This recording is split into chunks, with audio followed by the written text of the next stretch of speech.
बहुत ही शानदार सवाल है। इसका पहले बेसिक कॉन्सेप्ट समझेंगे, फिर सवाल पे आएंगे। पूछा गया है, एक स्फेरिकल शेल या solid cylinder of same radius rolls down an inclined plane, ratio of their acceleration will be. जब भी एक इंक्लाइंड प्लेन के ऊपर किसी ऑब्जेक्ट की प्योर रोलिंग होगी, अगर ये रफ सरफेस होता और आप इसको यहां से ऐसे रिलीज करते, तो इसके ऊपर सिर्फ एक ही फोर्स लगता, mg साइन थीटा, और ये अकेला फोर्स इसको रोल नहीं करा पाता, क्योंकि सेंटर पे लग रहा है, ये स्लाइड करता हुआ नीचे आता। लेकिन यदि ये सरफेस रफ है, तो जैसे ये स्लाइड करना शुरू करेगा, यहाँ पे एक फ्रिक्शन फोर्स लग जाएगा। अब इन दोनों का नेट फोर्स इसको नीचे लेके जाएगा, लेकिन इस वाले फोर्स का एक टॉर्क बनेगा। इस एक्सिस के अराउंड इस फोर्स का टॉर्क नहीं बनेगा, इसका बनेगा। तो ये क्या करेगा, उसको एक ओमेगा भी प्रोवाइड करेगा। अगर फ्रिक्शन सफिशिएंट है, तो जो ये वेलोसिटी अचीव करेगा फोर्स के कारण, उतनी ही वेलोसिटी ये इसको उस एंगुलर वेलोसिटी प्रोवाइड कर देगा, सो दैट प्योर रोलिंग होती रहे। इस केस में प्योर रोलिंग है, तो आपके दो कॉन्सेप्ट लगेंगे, दो इक्वेशंस बनेंगी। सबसे पहले हमें निकालना क्या है, हम पहले निकाल रहे हैं कि कोई भी बॉडी एक रफ इंक्लाइंड प्लेन पर अगर रोल करेगी, तो एक्सेलरेशन का एक्सप्रेशन क्या आएगा। हमें इस सवाल में दो अलग अलग ऑब्जेक्ट्स के लिए एक्सेलरेशन का रेशियो निकालना है। तो सबसे पहले हम जनरल एक्सेलरेशन का एक्सप्रेशन निकालना चाह रहे हैं। तो यहाँ पे दो इक्वेशन बनेंगी। पहली न्यूटन्स लॉ ऑफ मोशन की, नीचे की तरफ फोर्स लग रहा है mg sine theta, mg sine theta, ऊपर की तरफ लग रहा है f। इसको बराबर कर दें आप mass into acceleration. Newton's law of motion की इक्वेशन लगाई हमने। उसके बाद टॉर्क की इक्वेशन लगाएंगे। ये वाला फोर्स टॉर्क प्रोवाइड नहीं कर रहा है, ये वाला कर रहा है। इस वाले फोर्स का टॉर्क हो जाएगा F इंटू दिस R। तो टॉर्क इज FR, और वो बराबर होता है I अल्फा के। अब देखें, जब प्योर रोलिंग है तो V equal to R omega हमेशा लागू होता है। इसको आप डिफरेंशिएट करेंगे तो A R अल्फा आ जाएगा। Alpha is A by R। एक तो ये आप यूज कर सकते हैं, alpha is equals to A by R, और दूसरा moment of inertia is m के स्क्वायर, m के स्क्वायर। तो यहां पे इन दोनों बातों को यूज करेंगे इस इक्वेशन में। ये बन जाएगी FR m के square, alpha is A by R। ये नीचे आ जाएगा। फ्रिक्शन फोर्स इज m के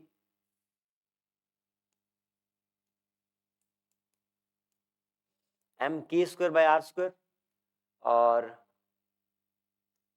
इनटू एक्सेलरेशन m के square by R square into acceleration. हमें एक्सेलरेशन निकालनी है, तो इस फोर्स के एक्सप्रेशन को एलिमिनेट करना है। वहां से जो f की वैल्यू निकली है उसको आप यहां पुट कर दें एक बार। सॉरी, आई अल्फा हमने यहां पुट किया है, आई की, अल्फा की और f की। अल्फा, आई और f की वैल्यूज इक्वेशन नंबर 1 में पुट कर दें, तो it becomes mg sine theta. इस f को साइड ले जाएं, तो ये आपका हो जाएगा। वहां पे मैंने कैपिटल M यूज कर लिया है, ये सेम M ही आएगा, आप इसको कर लेना मैनेज। ये M में है, F इस साइड आके ऐड होना है। F आपका हो गया m के स्क्वायर R स्क्वायर A। आप m के लिए या तो कैपिटल लेटर यूज करें या स्मॉल, दोनों सेम होने चाहिए। m कॉमन आएगा, वहां से कटेगा। g sine theta equal to acceleration 1 plus k square by R square, वो नीचे आएगा। g sine theta 1 plus k square by R square. ये हमारी वैल्यू आ गई है एक्सप्रेशन ऑफ एक्सेलरेशन। वैसे भी देखें, अगर ये सिर्फ स्लाइड करता हुआ था, तो डाउन द इंक्लाइंड प्लेन इसकी एक्सेलरेशन जी साइन थीटा होनी थी। अब एक पीछे की तरफ फोर्स लगाया फ्रिक्शन, तो ये एक्सेलरेशन कम हो जाएगी। आप देखिए नीचे वाला टर्म एक से बड़ा है, 1 + k² है, तो आपकी एक्सेलरेशन जी साइन थीटा से डेफिनेटली छोटी होगी। इस एक्सप्रेशन को आप डायरेक्टली भी याद कर सकते हैं और नहीं तो डिराइव करना चाहें तो डिराइव कर सकते हैं। डायरेक्टली याद करना प्रेफरेबल है क्योंकि सवाल आ गया तो आप ये लंबा डेरिवेशन नहीं कर सकते हैं। ठीक है, इसके बाद देखें एक्सप्रेशन को यूज करेंगे हम इस सवाल में।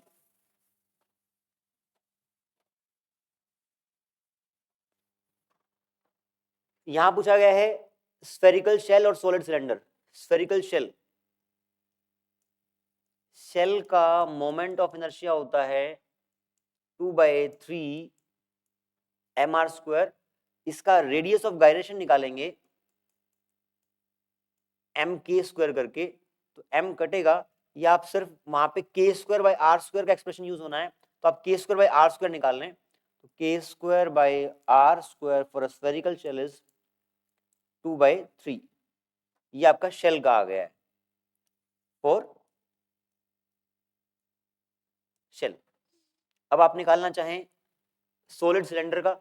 सॉलिड सिलेंडर और डिस्क का मोमेंट ऑफ इनर्शिया बराबर होता है mr²/2। तो cylinder I equal to mr²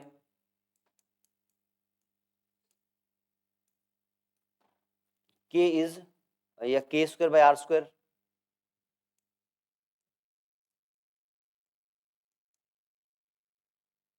k²/r² is equals to half.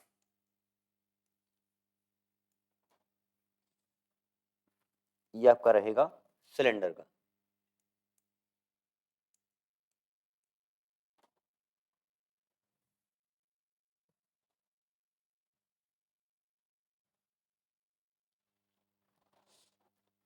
Shell और cylinder k²/r² equal to half और यहाँ पे 2/3। अब आप वहां पे चेक कर लें इसको। Acceleration for shell g sin theta 1 + 2/3, तो ये हो जाएगा 3 और 2 5, ऊपर जाएगा 3g sin θ/5 और एक्सेलरेशन ऑफ सिलेंडर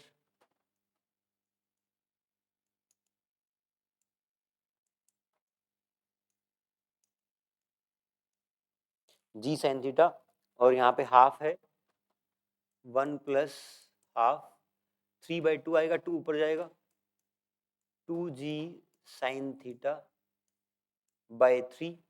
अब देखें अगर आपको रेशियो निकालना है तो आप किस किस का निकालना है, शेल और सॉलिड का, तो दिस डिवाइड बाय दिस, तो g sin थीटा कटेगा, कुल मिला के 3/5